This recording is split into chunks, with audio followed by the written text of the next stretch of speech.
to the Southeast Ohio History Center, and this is the 5th in our Athens Asylum Sesquicentennial series.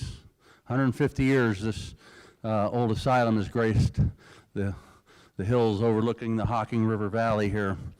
And so, welcome.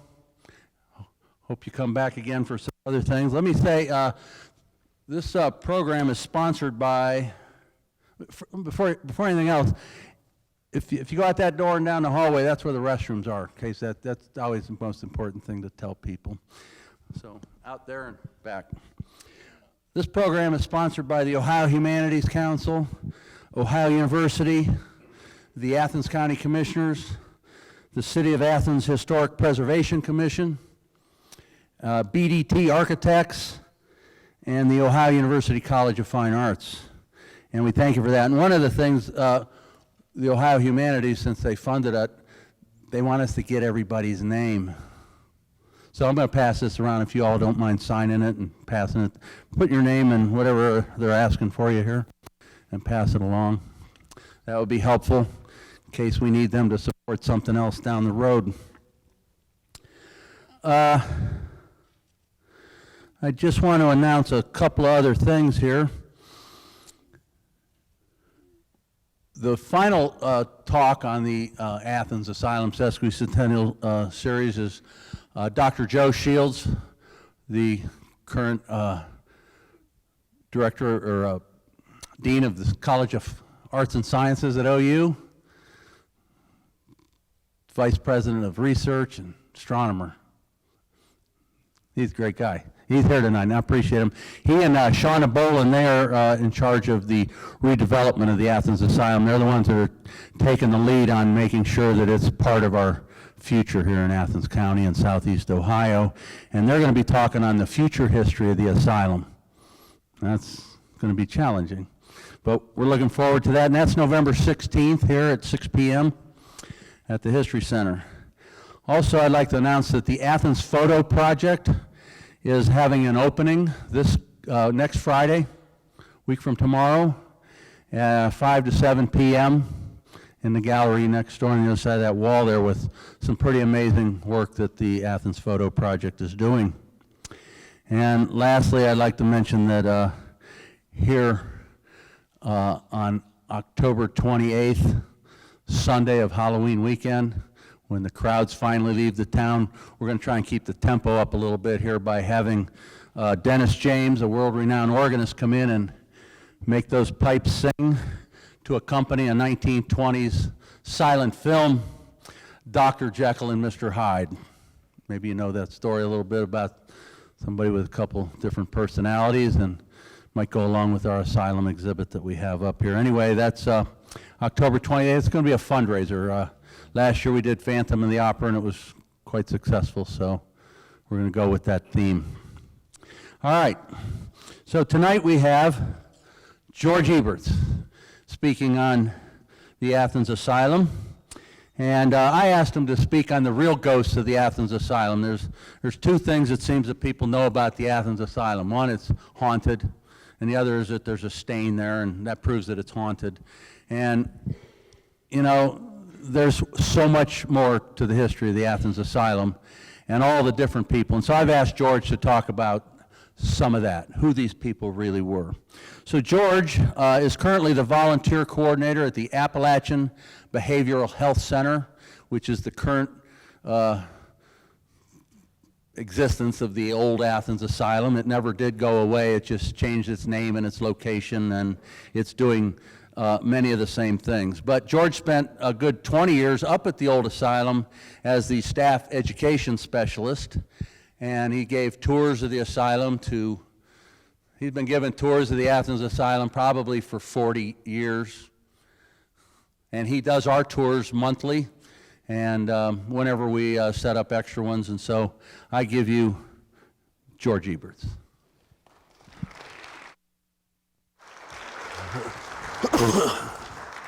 Thank you, everybody.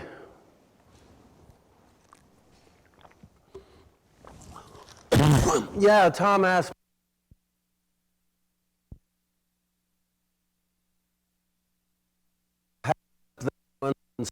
me me to there.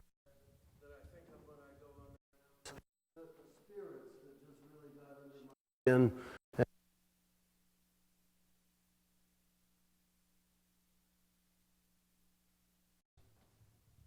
Which is okay, ghosts are spirits and vice versa. But I gotta tell you, right off the bat, I hope nobody leaves. This isn't about dead people floating around and glowing in the dark. I don't happen to believe in that. Buzzkill, everybody heads for the door. But I've had plenty of opportunity to see if I could scare them up, and they never came after me. I worked there as staff education specialist. You have to work nights. And I would work maybe 11 p.m., 2 a.m., and 5 a.m. CPR updates or safety training. And that leaves about an hour in between programs when I had nothing to do. When I'm bored, I go looking for trouble. And I knew I could find some in the abandoned, closed-off parts of the building where I knew how to have access because I had been tapped as a tour guide early in my time there. So, I sneak into the old parts of the building. It's the middle of the night. I'm not supposed to be there. I'm going to get in trouble if I do, or if I'm found. And I went begging for them spooks to come and get me. I walked through the hallway just asking for them out loud. Come get me, spooks. Here I am. You're going to haunt somebody? Haunt me. And none of them ever did. I was disappointed in that. I came to believe that either there aren't any, or if there are, they are so lame that they run when they see me coming. That's pretty bad for any self-respecting spook at an old lunatic asylum. So that's my attitude about it, but I can't deny that there have been many people whose spirit is with me still, and every time I walk on the grounds, okay, sure, every time I walk on the grounds, I think of certain people, and the things they did in their life, the things they taught me are with me still. And I'm going to share them with you tonight. This is a deeply personal and very anecdotal presentation. There is no scholastic value to this at all. I haven't researched a bunch of references and that kind of thing. It's all about my personal experiences and being the person whose job it was to bring new employees up to speed. And nowadays, I'm doing the same thing for volunteers. By the way, what Tom said, I want to reiterate. The place never closed down. It just moved into another building. It still exists. And it's one of 6 state psychiatric hospitals. And today, the state of Ohio public mental health system is known to be one of the best in the country.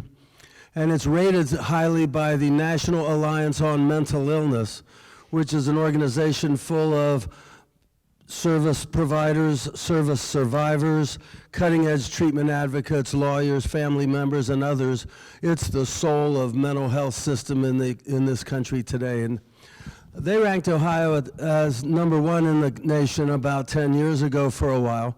We're still near the top, and it makes life easier for me in giving presentations to different groups of people because I don't have to make apologies for Ohio being like the 28th worst state in the country in terms of mental health. I can tell people with a straight face, we are one of the best, and the 6 state psychiatric hospitals remaining includes Athens, and that's pretty cool. Most people think that they just drugged everybody up, kicked them out, and closed the place sometime back in the 60s when Reagan was doing budget cutting. That's what I hear from students. And well, to start with, the 60s were Nixon time, not Reagan. But above and beyond that, no, they didn't abandon state psychiatric facilities. They were downsized and honed and refined, and 6 of them still exist in Ohio. But ours came about, oh, by the way, I will also mention I am deeply honored to be enabled to speak on behalf of the staff and the patients and the community that has hosted this organization as long as any of us in this room can remember. So I get the dungeon and chains business a lot from students, from undergrads. And nothing could be further from the truth. The origins of the Athens Lunatic Asylum back in the moral treatment era, there was a real belief in that. In fact, the Athens facility was founded with a commitment to go overboard with the moral treatment business. There were to be no restraints. There were to be no physical punishments. People who are upset would be addressed by 2 or 3 people who work there, a lot of individual care, and those kinds of approaches. So not only was there an absence of cruelty that some people assume must have been there, but it was actually quite the opposite for many years. So having said there are no ghosts, I have to note that I have a list of about 15 of them here. I'm trying to keep on track with it. There's a lot of people that inspire me as I walk around and do the tours. But I got to start with the guy who built the place, or at least architected it. His name was Levi Scofield, and I believe that Tom O'Grady had a presentation about the architects early in this series. Levi Scofield architected that place, and every place has an architect, that's no big deal, but Levi was only 26 years old at the time, and he was fresh out of the Civil War. He had never architected anything in his whole life. So when you walk around and you look at how magnificent that building is, even to the point where there are kind of secret hidden Civil War emblems here and there, you got to wonder, how did a 26-year-old guy get a job like that? Well, he had been in the Civil War, and he had been a battlefield topographer, which means he was really good at doing technical drawings. So after the war, he gets this job. How did he get the job? Well, come to find out, commanding officer in the field whose name was J.W. Cox, General Cox from the state of Ohio, immediately after the Civil War became the governor. And it was right around that time that they commissioned the asylum in Athens, Ohio, to serve the eastern and southern parts of the state. Guess who he had supervised? Maybe Captain Levi Scofield. So again, it goes to show that it's not what you know, it's who you know. Although I'm sure the Governor Cox was more than confident that Mr. Scofield would do the job. But I always thought, man, nobody offered me a job like that when I was 26 years old. That was about how old I was when I started working at the Athens Mental Health Center. And I came to know a little bit more about the history as time went by. Established in 1868, opened in 1874, and some of its first clientele, as you can imagine, were Civil War soldiers who never really left the battlefield in some ways. We know in World War II they called it battle fatigue. In the First World War they called it shell shock. And in the Civil War they called it soldier's heart. And it meant that, part of you never left that battlefield. And there are, in the graveyard out back, about 60 flags. Most of the flags in that particular graveyard are Civil War veterans. There's 2 other graveyards out the ridge, up the hill, and they have lots of World War I and World War II veterans, but most of the flags in the old one behind the asylum grounds, those are Civil War veterans. And I love to take people to this pair of graves that just focuses the energy of the Civil War in a way that you rarely find in the state of Ohio. So you're walking up to the cemetery, you go up the guardrail, make a left at the first decent family-provided headstone, and you go all the way down till the hill begins to break a little sharper. There are 2 flags real close together. They are 2 Civil War soldiers. The interesting thing here is that there's both a rebel and a Yank side by side in the ground, combatants on the battlefield sleeping together under the sod up at our asylum. And you got to wonder how'd they get there, how'd they be together. We know that the Southerner was a member of 1,500 men who came across the Ohio River doing what they call Morgan's Raid. And Morgan's Raid terrorized southern and eastern Ohio at one point, I believe after the Battle of Buffington Island. They got scattered. And in the process of figuring out where each other was and meeting somewhere, some of them got captured. And this one guy that got captured was severely psychotic. In those days, all you had to do was shoot a gun, and they would take you in the army. So Eli Stevens was captured by the local militia, and next thing you know, he's in the lunatic asylum that opened up right after the war. Cool thing is, he's buried next to a Union soldier whose gravestone says that he was a member of the U.S. Colored Forces, or Colored Infantry, USCI. That means he was a black guy sleeping in the soil right next to a soldier from the South, the pro-slavery people. I think those two guys side by side haunts me still to this day when I go there. I have to wonder if they did get along in the end. Did they play cards and reminisce, or did they hate each other? And we'll never know. There are no legends left about that. I prefer to think they played checkers and laughed about the old battles. Who knows? And that would have still been in a time when the care up there was very kind and sympathetic. Everybody knows it didn't last like that forever. There is a time period in asylum history that sometimes they call the snake pit era. And that would be not only drastic overcrowding, but a lack of medicine and other things that made life very difficult if you were housed there. So what went wrong with the happy camper model?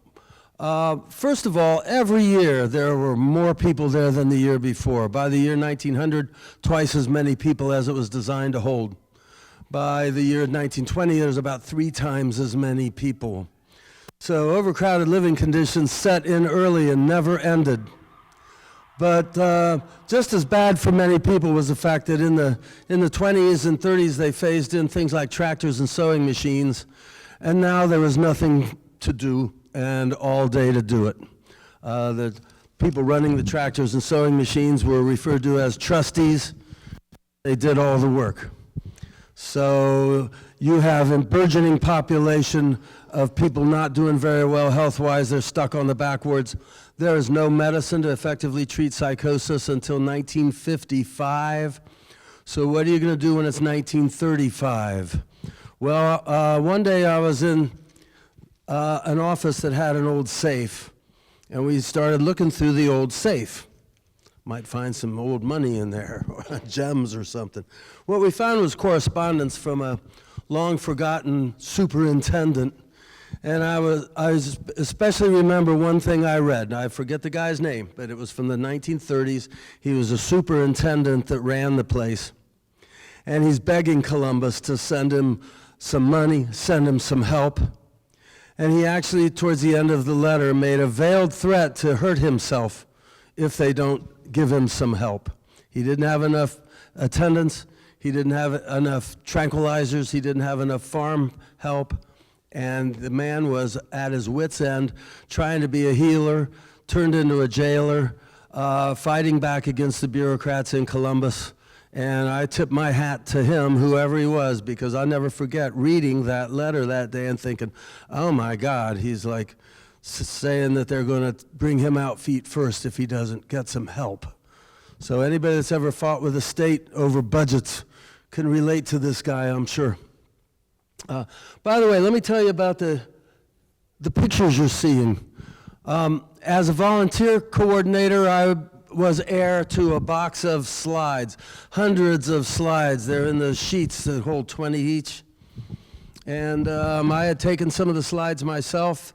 The volunteer program had purchased a 35 millimeter camera in 1978, and they used it excessively. They took pictures of everything they did, and I took pictures of everything they did, as well as the administration, the buildings, different programs going on. These slides, many of them have never been seen in public. They laid in this box for like 30 years. They date anywhere from about 1978 on through the early 90s. Most of them are from the mid-80s. And you're looking at them for the first time. There's about 380 of these pictures. They just give you a slice of everyday life at the Athens Mental Health Center. It's what you saw and experienced as a staff person going to work there every day. So in case you recognize any of those people, I'm sure you understand they worked at the Athens Mental Health Center. And here comes George with his camera some afternoon, or the volunteer coordinator with his. Anyway, no mention of high-profile people at the Athens facility would be complete without mentioning the man who really put us on the map as far as lobotomies are concerned. And that would be Walter Freeman, who showed up in Athens twice a year and did lobotomies on as many as 30 or 40 patients a day. So why should he be such a hero to us? Well, I wouldn't call him a hero. I don't know what I'd call him, but he certainly raised the profile of psychiatry in America. He got the technique of the lobotomy, disconnecting two parts of the brain surgically. He got that from some doctor in Portugal who won the Nobel Prize for it. And our man, Walter Freeman, learned how to go in through the eye instead of the side of the head. It was a much faster and less infectious process. It was ultimately discredited because you really couldn't tell what you were going to end up with as far as who is the patient now when they finally wake up. And if you asked him, who are you think you're God trying to carve the madness out with a knife, he would ask, what are you trying to do to learn more about how the human brain works and make some progress that might help somebody someday? So he had his own reasons for doing this and his own comeback to the critics. I will say this, twice in my life I've come across evidence of lobotomies that were dramatically successful. And that's kind of a dirty little secret that any of them were successful. You have this thought that they rendered you empty-headed and lacking in energy. You turned into a compliant little robot. And that's certainly not true with a couple of people I know. Videotaped the first consumer empowerment program, statewide meetings in Columbus. It was the late 80s.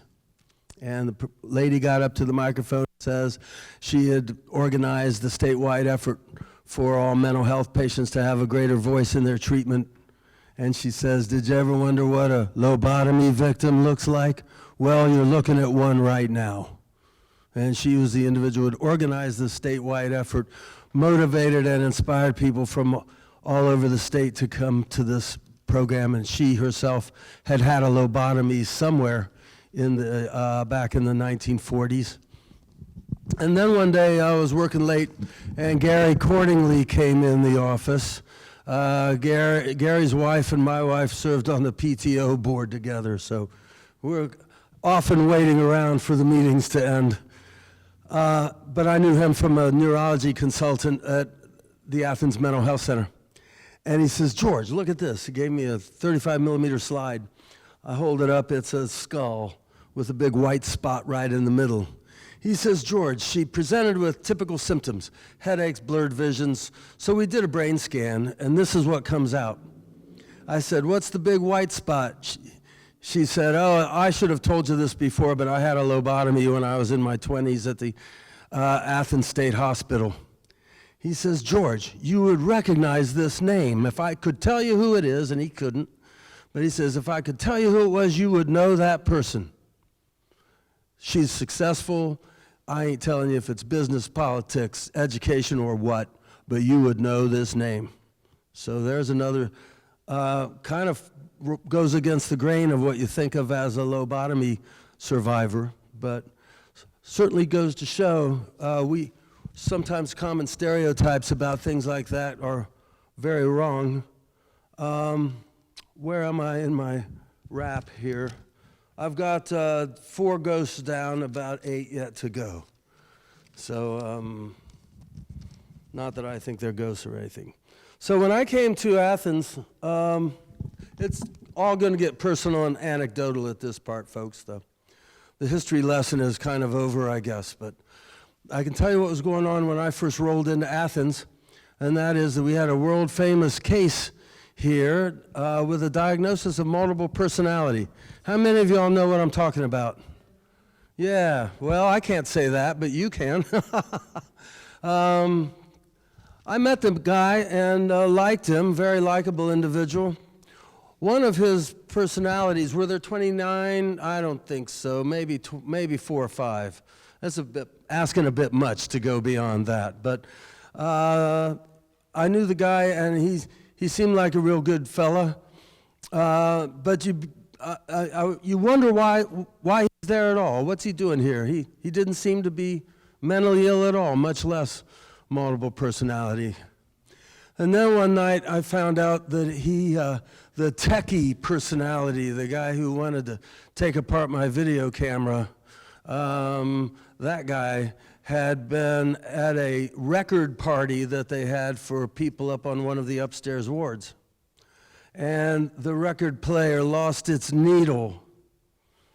And he was able to fashion a sewing needle onto the machine so that it played the record. And I said, well, that's real clever. What about the record? What happened to the record? He said, oh, it's trashed. It'll never play again. So that's one anecdote from him. You got to wonder, like, you knew that was going to happen, man. What'd you screw up the student nurses' records for? But it's the kind of thing you run into on AIT, the Admissions and Intensive Treatment Ward. More stories about him will go untold tonight. But there were a lot of fascinating people that you get to know in a setting like that. And you never know who's going to blow you away next. We had an education department employing a fellow who was the adult basic education teacher. And he became a good friend of mine. And we knew at the time that we had an older fella who had been an engineer in his prime. He had worked for the Army or the Air Force or the Navy.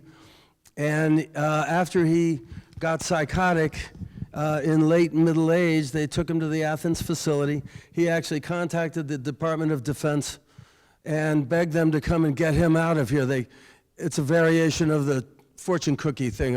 I've been kidnapped and taken hostage. Please help me. So the people from the Pentagon came to meet the fellow and interview the bureaucrats. And they came away laughing and shaking their heads, knowing that this guy really deserved to be there. No doubt about that. But then one day, the special ed teacher is walking in from the parking lot after lunch, and he says, you ain't gonna believe what just happened. He said, I'm pulling my car up the hill, and it's chugging and running rather badly. And that guy came up to him and said, what's the matter? He said, I don't know, I've had it into a couple of different garages. They can't seem to get it fixed. The old guy said, well, it sounds to me like whatchamacallit is failing. And he's like, oh, yeah, sure. And the guy said, no, I'm serious. He's pull over, park. The old guy got under the dashboard. Next thing you know, it's raining nuts and bolts. He puts it all back together, and it works. So a guy who claimed to be at one time a professional engineer actually fixed the car for the staff person long after he had given up trying to get out of there. And that's a kind of an amazing story, too. It goes to show something. I'm not sure exactly what, but there's some talent and some experience behind a lot of people that were up there.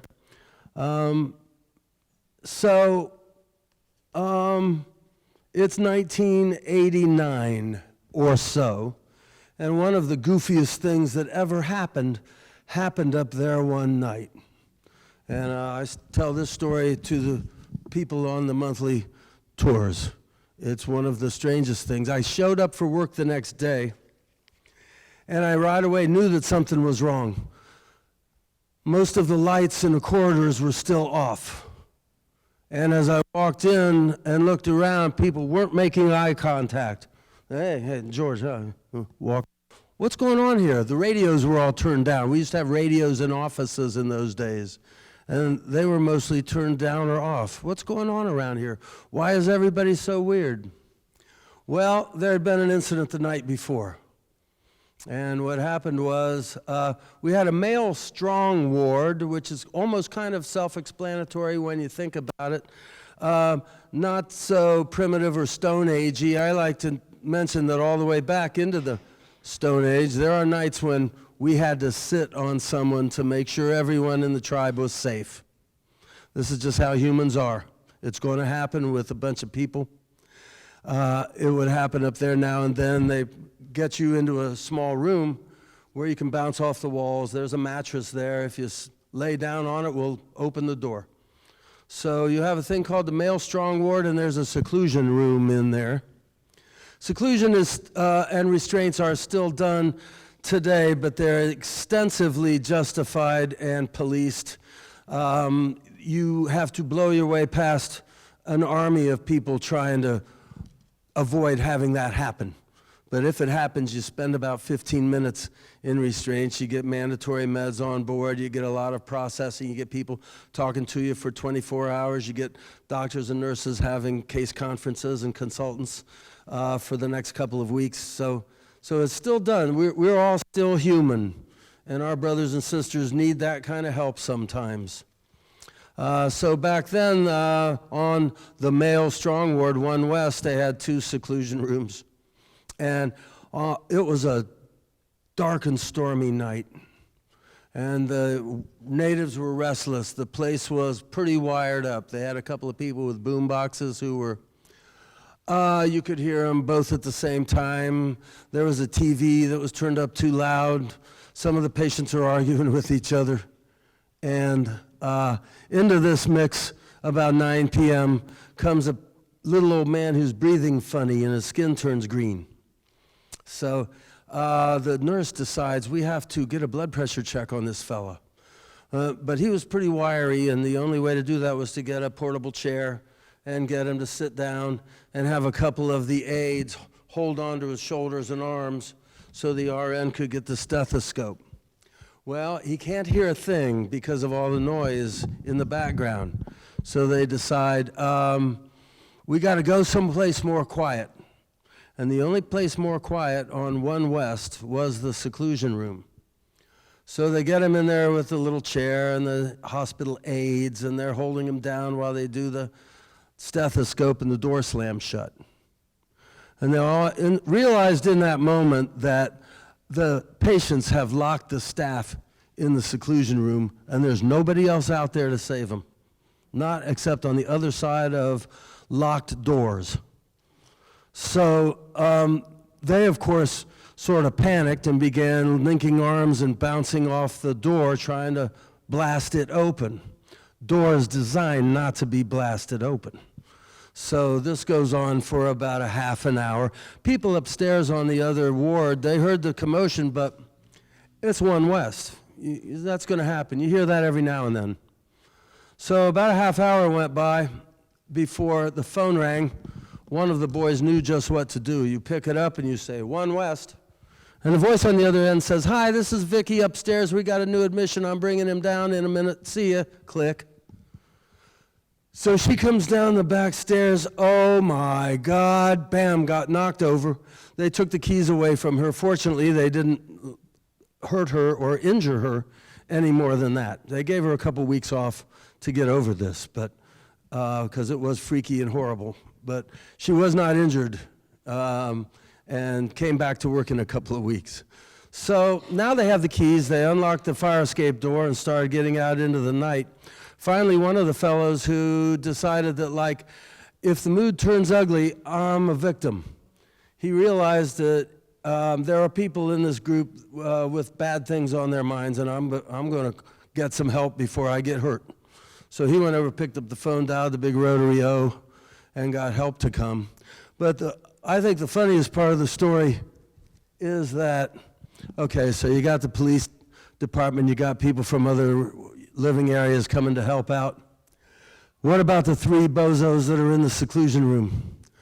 They had bounced off that door so hard, so often, that they warped it outwards, and the lock was jammed. The bolt wouldn't slide in the channel. And they're stuck in there for about another half hour, 45 minutes, till they could find someone at OU who was in possession of a cutting torch in the middle of the night to come over and get them out. And the cool thing about that scene is the fact that when I was in there earlier this spring, that door is still bent out like it was. Still, the original door is still there. And there's a big steel lock that was installed after the fact.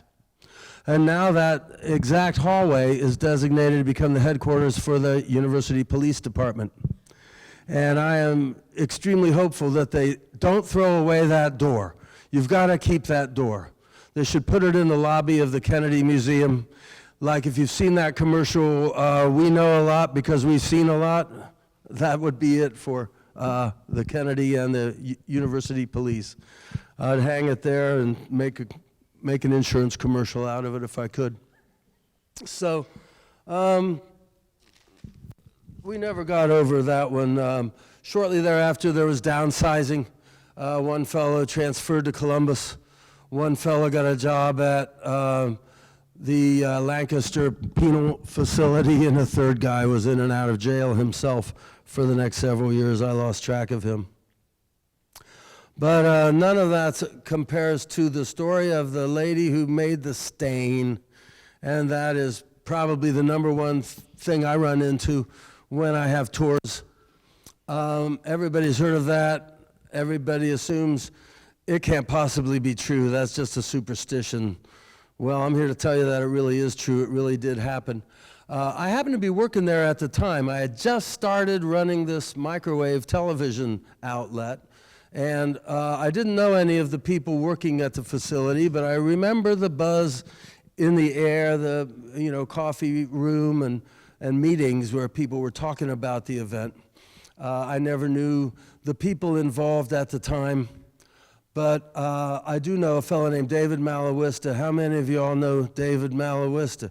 He's a local guy. He started off in life as a police officer. He took his career development money and went back to night school, became a psychologist. And then he was working as a psychologist at the time, although he still to this day works as a auxiliary police officer. You'll see him uptown in a couple of weeks on Halloween, I'm sure. So Malawista says, George, you're giving all these tours and orienting new employees. You are the one who needs to know exactly what happened. And I will tell you, he could say that because as a psychologist working that day, he's one of the people who was assigned to go up the back stairs and see what's dead up there, because they could smell it coming down the back stairs. He said, don't be surprised if that's that old lady that went missing last fall. And it was. So he's one of the people who found the body, and he's also a police officer. He was party to the investigation and its results. So it all started on an afternoon when the HVAC people were working up in the attic. You got to go through a couple extra doors and stair steps to get up into the attic. They're always locked and bolted shut. But this day, they have to let the workers up there, so there's extension cords and ladders and that kind of thing propping these doors open.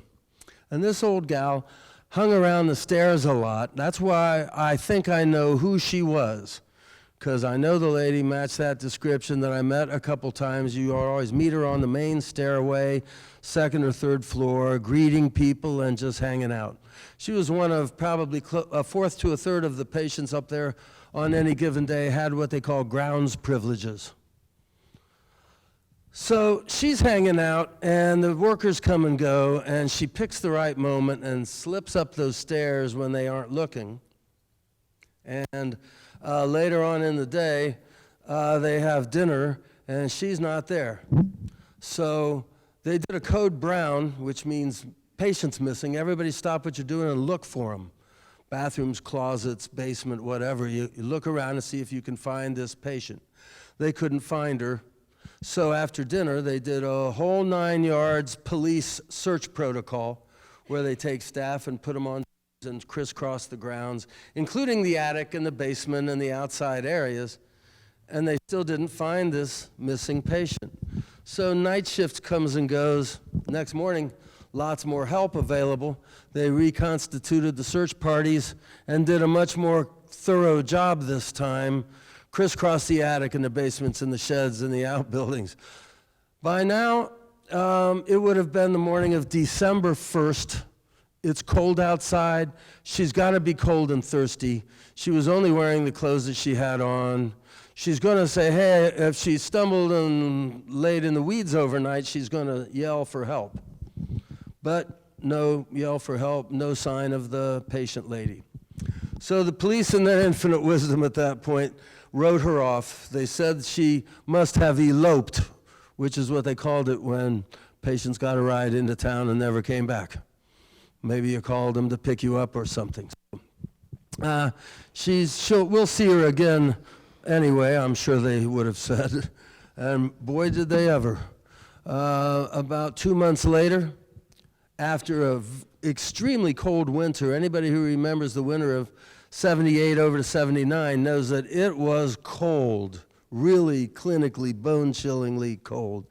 So warm day in early February, the smell comes down the stairs. They send some people up to check on it. And sure enough, it's a lady that went missing 2 months ago. So we better call the highway patrol because they have to do a complete crime scene investigation.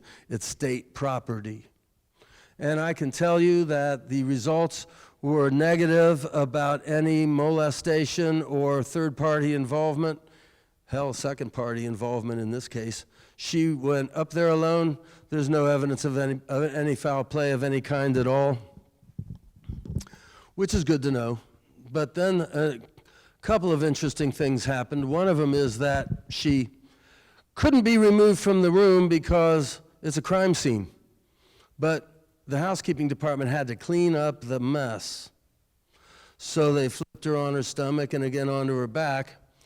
And she laid over here 18 inches away for about another 24 hours. At that point, when they finally removed the body, it left a very faint second stain. The same woman makes not one big gaudy stain, but a second one in the same floor. And when I was up there a couple of months ago, I could see that second stain is nearly completely gone. The sun coming in through bay windows has bleached it out. But I know it was there because I've got pictures of it. I have pictures of the scene when it was about 5 years old, was the first time I got up there to check this out.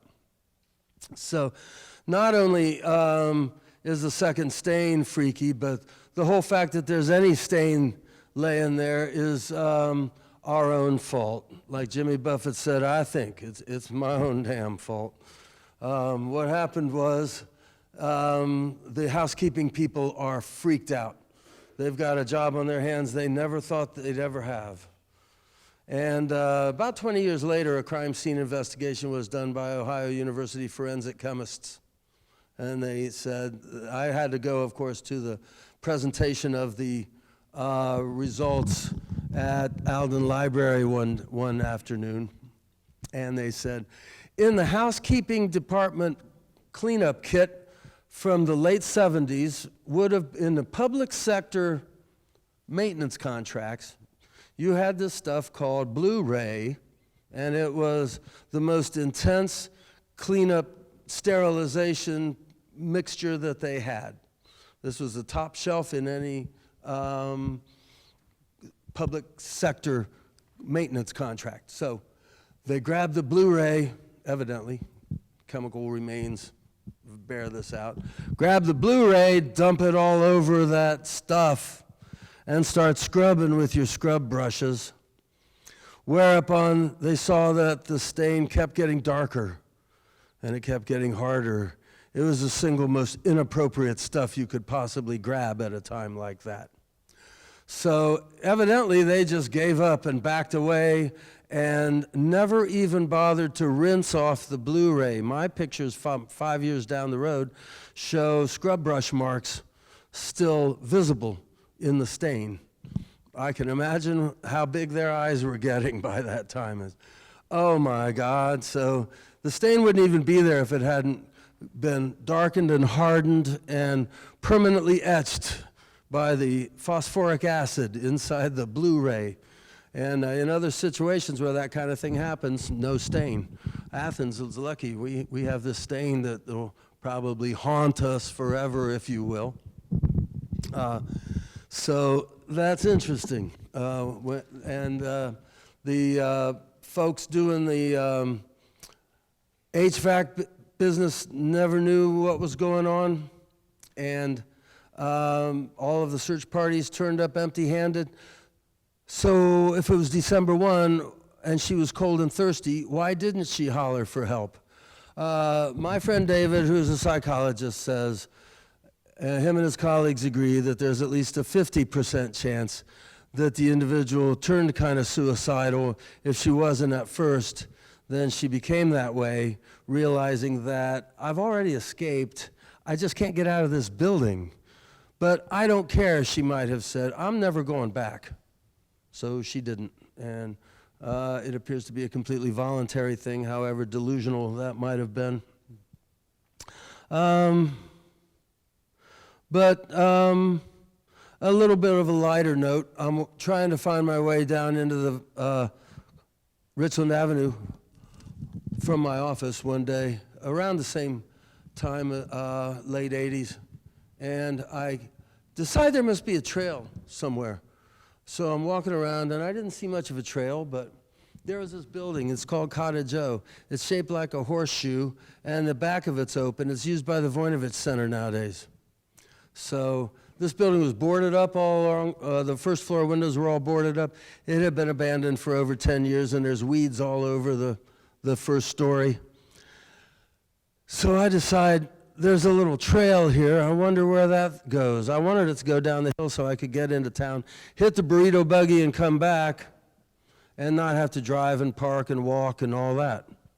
So I remove the sticker bushes and walk down the little pathway. It goes behind that building. And all of a sudden I realize I'm in an open space between two wings of the building. There's no sticker bushes there. There are blankets and brown bottles with wine, brown bags with wine and beer bottles in it, decks of cards.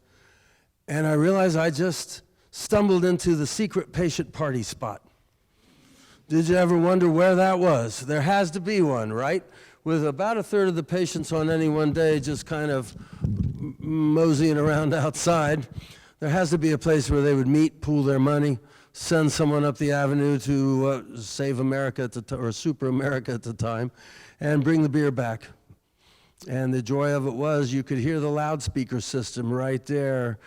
I pictured myself being a patient, sit there having a beer, playing cards, and the loudspeaker says, "George Eberts, return to your ward," because that's what it sounded. And oh man, hold my beer. I got to go get my medicine. Come back in about 20 minutes and pick up the cards again. So you could see it all happen, right? So I got to tell the police, right? Well, then people would get busted, and nobody wanted that to happen. There was still, at that time, in that location, a strong heritage of laissez-faire, asylum, institutional-type ethics.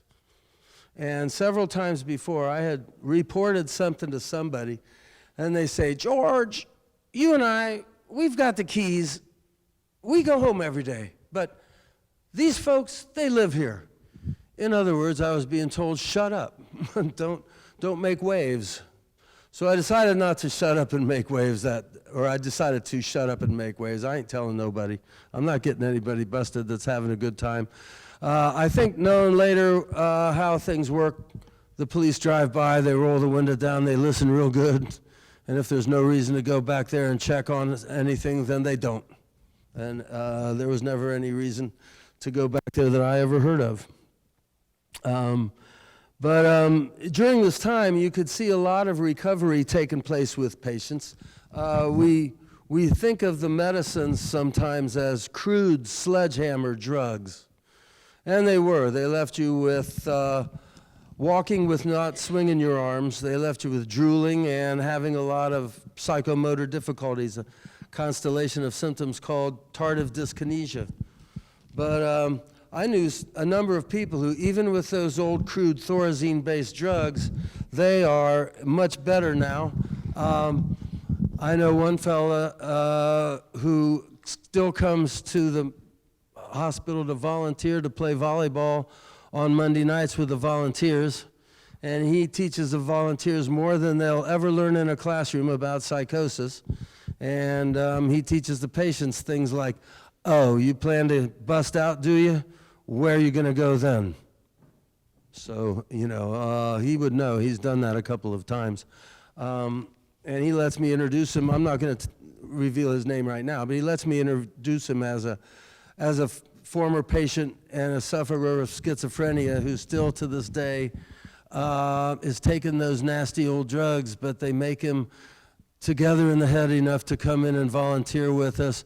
Probably the ultimate example of that is Dr. Fred Fries, who was going to Ohio University Psychology grad school, and he skitzed out one day at Stroud's Run State Park. He went out there with his fiancee, one person, and he came back another. And he says, those old drugs were rough, but I don't begrudge them. The side effects are ugly, but I know I got to bear it. He says, I just was born too early, or the meds came along too late. But here's a man that went on to a successful career as a psychologist who ran the psychology department in one of the hospitals in northern Ohio. And if you ever get a chance to see him speak, it's a whole 2 or 3 psychology classes all at the same time in a 1-hour speech. The guy is amazing, eye-opening, educational about mental illness. And, there have been much better drugs since then. Old gal, older than me at the time, younger than I am now, I'm sure, but she is as messy and disorganized as anybody ever gets who suffers from schizophrenia. So out of control verbally that you would jump into someone's office just to avoid her when you seen her coming down the hall. We started having a new round of meds when we moved to the new building, and next thing you know, every day she's better and better looking. Her hygiene, grooming. She's thinking more and more clearly every day. She's asking me stuff like, hey, who's president now? Last thing I remember, it was Nixon. And today I'm not even going to tell you what cash register in town she works. What nice lady behind some counter is her. But that's how much people want to recover. That's what the fight to recover, the desire to get over this. It's what it looks like on an individual level. What else? So it's a complicated environment with a lot of different cross currents. One of them is the union movement. The organization, being a state government department, is fully unionized. And some people say, unions, union bosses, all that crap. I'm here to tell you that a union properly run is on the same side that management is. And I've got full disclosure, I was union president for 5 years. But one of the reasons I did that was because I was inspired by some of the people who served before me. And I can finally mention one guy by name. His name's Rich Sykes. He had been the union president. Anybody here know Rich? Well, you'd never forget him if you met him, and he's a piece of the legend of that place because it's a union officer's job to be the lawyer for the defense. If you're accused of screwing up so bad that they might want to fire you, you need to have a lawyer, and he needs to bargain your side with the management. That's how the system is designed. Everybody gets a lawyer for the defense at a time like that. I've seen Rich come out of a grievance hearing or a dismissal hearing, and he won. And he walk out into the parking lot with that guy and give him hell I give him a come to Jesus talk he'd never forget. Rich could get you, and you're successful. You're not going to get fired. You got a little suspension, no big deal. Take it. Let's get out of here. And when you're out in the parking lot, he's going to tell you, this is the last time I'm ever going through this for your sorry butt, and you are going to fix things. Oh, I hear what the brothers and sisters say about you in the break room, and it ain't very nice. If you want to get your act together and never go through this again, we'll be glad to help. But I ain't representing you next time this happens. He could straighten out more people than a 2-week suspension ever did.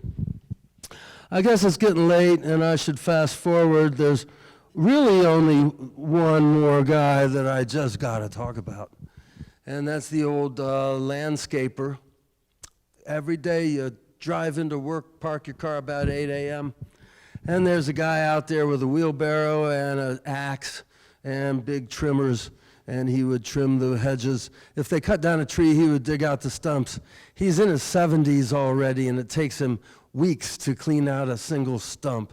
But every day he's out there chipping away and finally got her done. This guy had been in the patient labor program when they abolished patient labor in 1973. He went on a hunger strike. And they finally got able to reconstitute the patient labor program by calling it a sheltered workshop later on in the 70s. That's what was my baby at the time, because the medical microwave TV system ran out of soft money, and I had to get a real job. So I went through a phase as sort of a quasi-voc rehab counselor.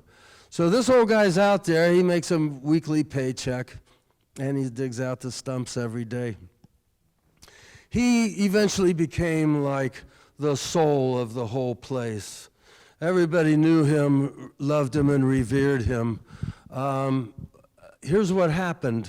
He lived alone on a hallway when I knew him. The hallway was populated with plenty of other patients at the time. But then the state decided to depopulate the geriatric unit, and they started outplacing everybody. Had to get alternative placements for all the old folks. There was a complete retooling of the Medicare, Medicaid funding, and they were eliminating the geriatric unit. So they got everybody outplaced, but this old guy refused to go along with the program. He is not going to leave there. He built that place. He'd been there since he was about 30. In the 30s, he was about 30, and he worked there every day of his life for his living. I didn't ask to come here. I've worked every day. I ain't going nowhere now. Got no family left. So he refused to cooperate with the outplacement. Pretty soon, he's the only guy living on this hallway. And they had to remodel the living unit. So they remodeled the whole thing, every other room, carpet. But they didn't touch his room until they had another room to move him to. And then they could remodel his old room. And he was still there a couple of years afterwards. The system was stymied. It hit a brick wall with this man. It's so cool. You may have heard of Herman Melville's book called Bartleby the Scrivener. He refuses to move out of the building he's in. Everybody else moves out because they're so awesome, blown away by this guy. All he keeps saying when they beg him to move out is, I prefer not to. And it sure reminds me of this old guy. They say, well, you've got to, all of the geriatric unit has to be outplaced. You've got to move. We're going to remodel the place you live. I prefer not to. So at one point, a couple years after the remodeling, the social workers and psychologists are checking on him every day, make sure he's okay. The issue came up of what's he doing here?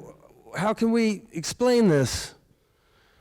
And they had a program at the time called Resident Volunteer. You could live there, free, help out the activity therapy department about 18 hours a week. So they sat around the meeting and looked at each other one day and said, well, we can't discriminate on the basis of age, can we? I mean, every other resident volunteer, with the single exception of Tom O'Grady, had been a college student, an undergraduate college student.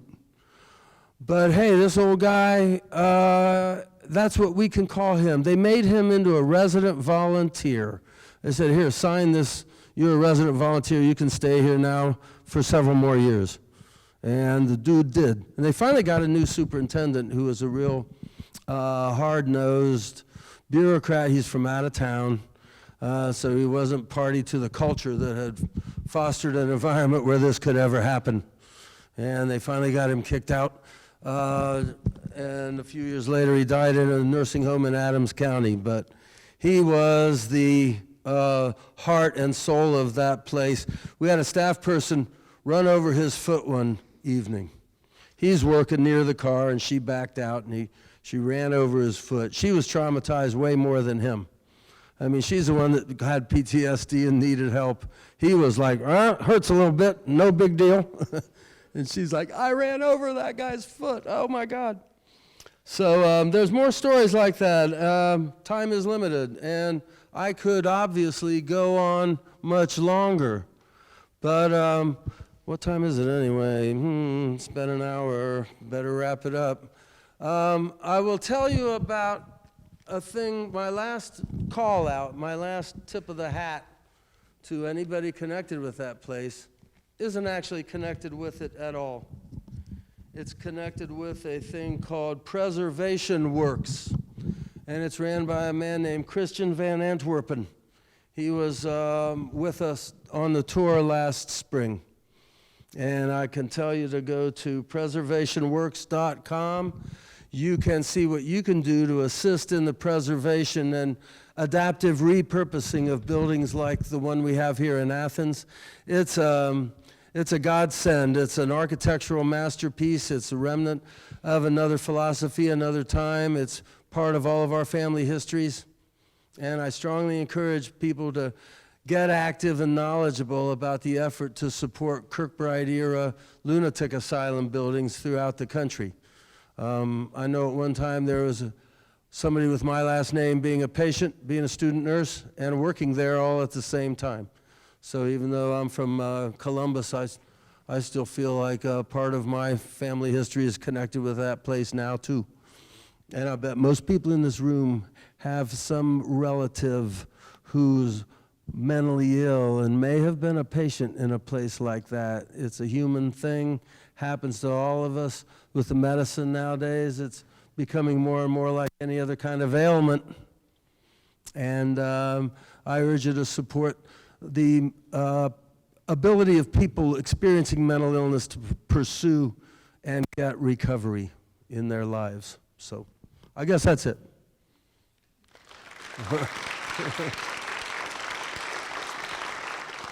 Questions? I've left them in stunned silence.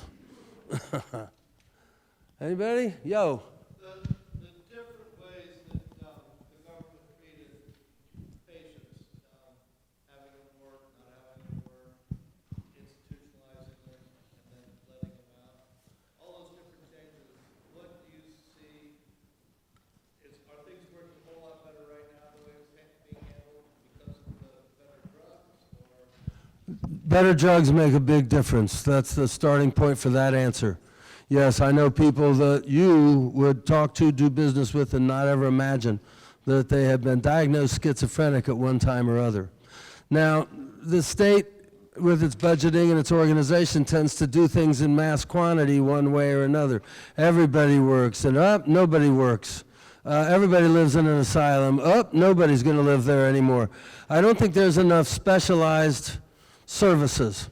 I think the community mental health is taking care of 90% of the mentally ill people today. State psych hospitals are only there for an intensive 10-day to 2-week treatment period. That's all well and good.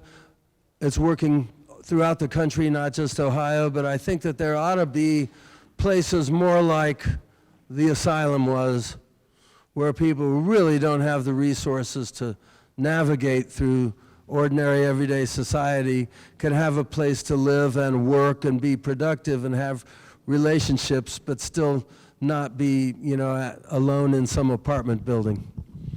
On the other hand, when you think about it, God didn't invent asylums, we did. And the reason we did, they didn't have them before, and the reason we did is because mentally ill people are often get in the way. They're very unattractive. And in the 1800s, people pretty much living on the margins. You work a 60-hour, 64-hour work week, and you don't have much slack around the farm or the house. And the idea of an asylum was so perfect at the time, wholeheartedly embraced, greatly overused. But maybe, just maybe, that's not so great in its own way. But it sure creates a colorful environment where a lot of different kinds of people can get a lot of help. What else? Ask me anything. Yo.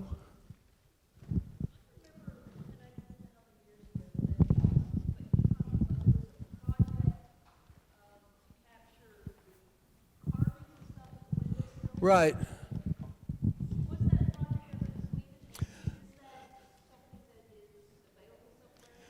I think it was completed. I'm not a part of it, so I don't know the specifics, but I would ask someone in the College of Fine Arts, because I think it was them who did rubbings on all those window carvings. Most of those window carvings aren't profoundly meaningful. They are as psychotic as the people who carved them. But there are some that are beautiful, and there are some that are just really cool. You should try and find that. Let me know if you find a source for all that. What else? Come on, ask me something. Yes, ma'am.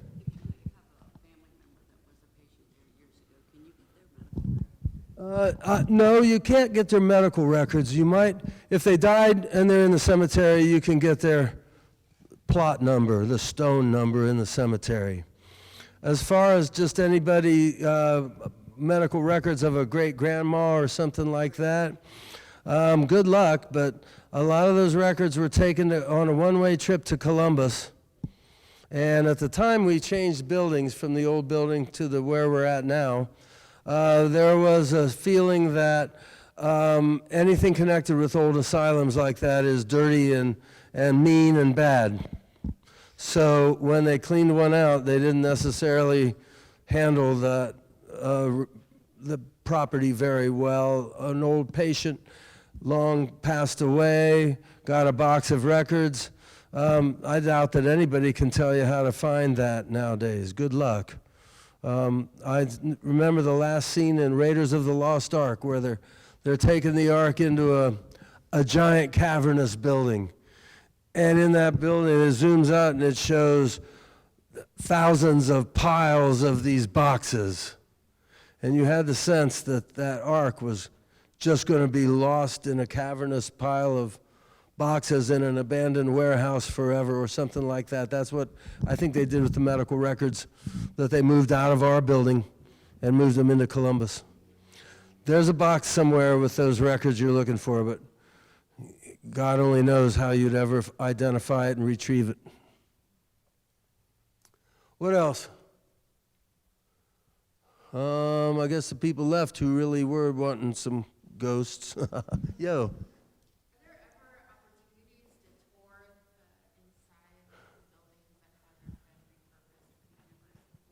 No, there aren't. We've been trying to get in there for years, and we've done everything we could to get in there. We justified every segment of the proposed tour with educational objectives. We took pictures of every inch along the way. We met with safety and insurance and liability people at the university, and they're all willing to help us carve out an inside track. But the latest impediment to that is the state fire marshal, which is a click above and beyond local folks.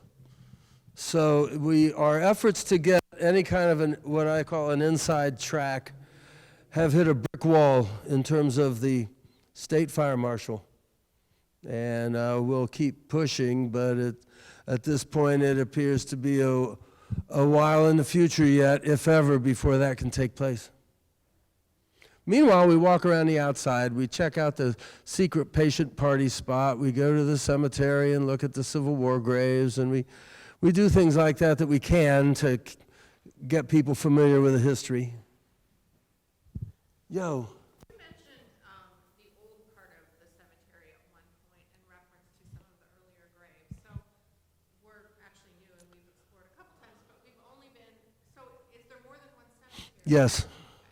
So we've been up the one where you go up the road and then down over the steep guardrail. The traditional cemetery that's on the grounds of the building. Yeah, okay. Where is the old? Well, you're missing, that's the old cemetery. You're missing the middle-aged cemetery and the new cemetery. I was on the cemetery committee, so I know that's what we called it. The best way to get to both of those is to drive out Dairy Lane, park at the dairy barn, and walk right across the street. You'll see a wooden stairway going up the hill. And go up there and you'll find yourself in the new cemetery, where the gravestones look pretty normal. They have the full name, middle initial, date of birth and death and all that. About 100 yards further down that road, that trail up there, you get to the middle-aged cemetery, which is as big as the old one on the grounds. In fact, an interesting coincidence, if you tour these cemeteries, you'll find in total, among all of them, you'll find about 1,700 headstones.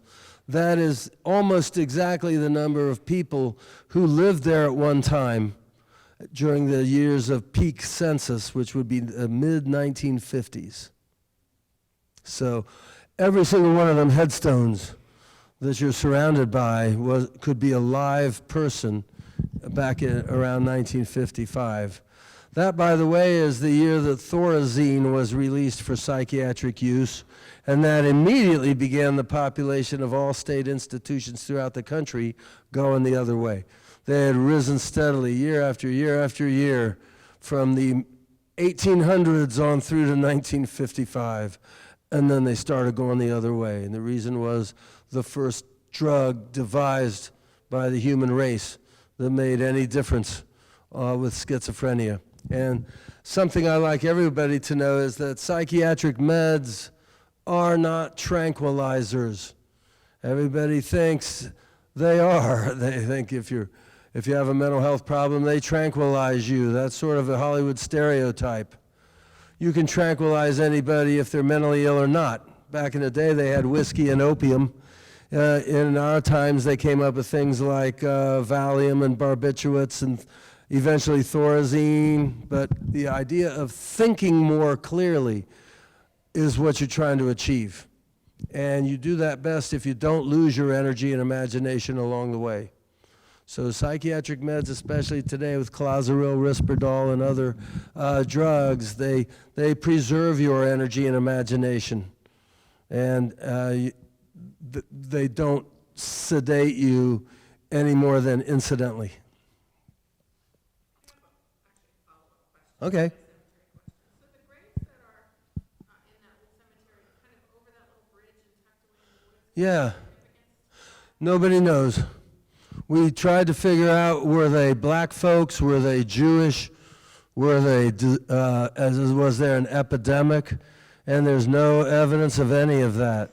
It just seems like they ran out of room and put a bunch of people over there. That's all we can tell. That's funny. We've been, Kind of was, for me, kind of a very, yeah. Right, and we don't know if they weren't, in fact, ostracized in life, but there was just no evidence of anything. When we first found those graves, they were completely forgotten. They were covered with shrubs and tall grass, and nobody even knew they were there. You had to walk off the trail and stumble on something and look down. Oh my God, it's a headstone. Clear over here on the other side of the ravine.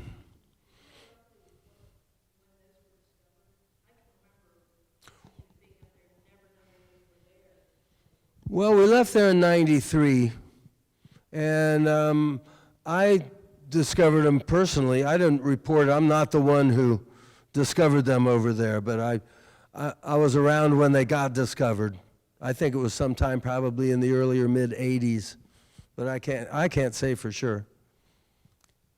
There's also a little bunch of stones together in a little clump. Those are stones that some of the very few that they aren't really sure where they do go. Some of them are stacked up against a tree. I remember stacked up gravestones by the tree, and they were busted off at the bottom. Some of them, the bases that they stick out of, were destroyed. They are, some of them they know where the grave is, but the ground slopes too much to put the stone back in place. So they created a place just to put a bunch of those stones. It's as if it were the grave of the lost and forgotten patients. And there aren't very many. They know who all those stones are for. But there's that one little grouping for those they don't. Yeah. Male versus female, how did that go? In the beginning, it probably would have been mostly male from the Civil War. Well, to this day, and all along, the population was about 2/3 male. And the reason is that what gets you admitted to a state psychiatric facility is behavior, not diagnosis. And behavior that is dangerous to self and others is more common of men than women, as far as guns and fighting and irresponsible vehicle use, things like that. So to this, as I asked Dr. Irma Rappaport, anybody know her?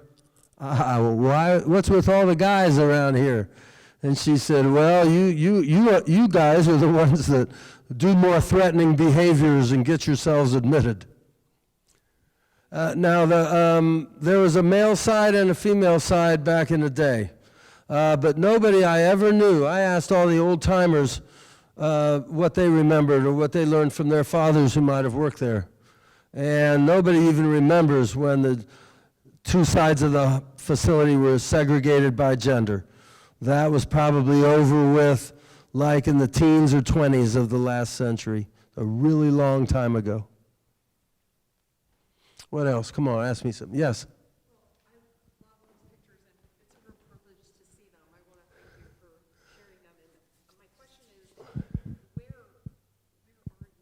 Like the really, like the ones that look really 70s and 80s. I was really surprised. They're all mixed together. I don't know. I only know ones that I took, and they're about 1 out of every 10 of these. There were a couple of trays of slides that we found in the carousel in the upper part of a closet in the upper part of the building when we went to move. My question is, like, when you see pictures that look really 70s or 80s, like with the furniture and the carpet and stuff, The big giant glasses. Oh, the question is, where are these pictures? What part of the building? What population is the patients? And the answer is, I can't say. They're all different. I got these photos out of a box that had been sitting there for about 30 years. And I took some of the pictures myself, and they don't date to any more than the early 90s, because that's when we moved in 93 to the new building. In 78, the volunteer department got a 35 millimeter camera, and they used it to death. And most of the pictures are from those folks. A few of them myself I took, a few of them are from other slide trays that we found. I went through these pictures to eliminate any patients that might be clearly identifiable in the pictures, because that's a HIPAA guideline, and I still work for that hospital. So I have made an attempt to call out the most obvious patient images. I can't, there's backs of heads and that kind of thing, but I threw them all together. I scanned them in a frenzy yesterday afternoon and evening. It took about 5 hours of putting slides in the scanner thing, and I thought, I've hung onto these slides for 30 years. This is finally it. This is when they were supposed to be copied and shared. So that's what we did, and that's what you're seeing. This is Center Hospital, the old sandstone entrance. It was partly destroyed and partly rebuilt, and it's a building now, I think, that is doomed. They never got the mold out of it, and it's probably doomed. On the other hand, the old flat roof geriatric building that I would have thought had less of a chance for survival, it seems to be going to make the cut. So this is in the early 90s. the last few days. This is from back in the 70s. This is the dairy barn just opening up. I don't even know where a lot of these things were taken. But yeah, that's really cool seeing them. I was afraid I'd get distracted doing this program. What else? Anything? All right. One more? I'd heard rumors that wealthy men would ditch their wives when they wanted to do wives, they put them in the institution. It was harder than it sounds. It's harder than people think, but yes. You had to bribe a couple of people to do that. Forever back in time, you had to have the signature of a doctor and a judge. And then you had to have the asylum accept them as patients. Any one of those three things not work and you can't get in. But that said, you could bribe just about anybody, and they obviously did, and some of those stories are true. But it was a lot harder to do that than you would think. What else? Is that it? All right. Oh, okay. Can we buy the tickets for the tours tonight? Ask that man right there, Tom O'Grady. She wants to know if she can buy tickets for the tours right now tonight. Yes. Jessica. Ask Jessica, that lady right over there. Yeah.